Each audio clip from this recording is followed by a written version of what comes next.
आज नहीं आसी एक सुंदर गल्पटिए। यह गल्पटी को संपूर्ण भाव में शुणापी मोर चैनल टी को सब्सक्राइब करूँ। आसतु बर्तमान आम गल्पटी को आरंभ करवा।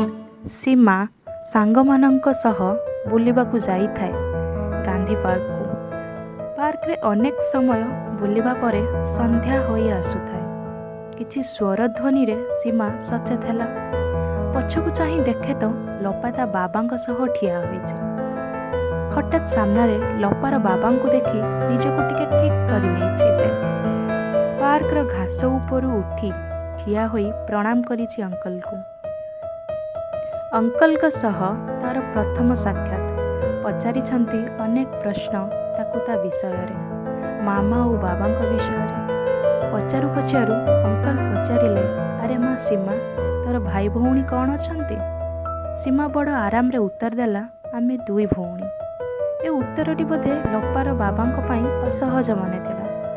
तांको आखि चाहाणी रे सामान्य परिवर्तन घटिला। जेमिति किछि गोटे दुखर सुनामी सृष्टि होइछि, किछि गोटे असामान्य। हठात तांको पाटिरू बाहरी आसला सेही प्रश्न जहाको शुणिबारे सीमा अभ्यस्त थिला। दुई भौणी, भाई नाहांती?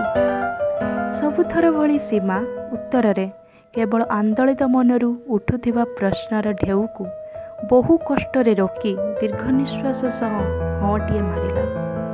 कथा हेउ हेउ सेमाने ऑटो पर्यंत पहुंची जाइतिले। ऑटो रे बसी घर को फेरिबा बेले सीमा केवल गोटिए कथा भाबुतिला, एई प्रश्न काहेकि केवल पुओ नथिले ही पचरा जाए, झियो नथिले काहेकि नुहे। तेणु मोर सब बापा माँ मानक अनुरोध, पुओ और झियो उभय को समान दृष्टि रे देखंतु, कारण पुओ और झियो मुद्रार दुई पार्श्व भଳି।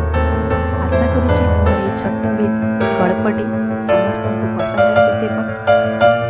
एई भଳି आहुरी सुंदर सुंदर गल्प शुणिया पाई मोर चैनल को सब्सक्राइब करंतु, लाइक करंतु, फ्रेंड्स को सह शेयर करंतु। आशा करुछि समस्ते भलरे रहिथिबे। जय जगन्नाथ।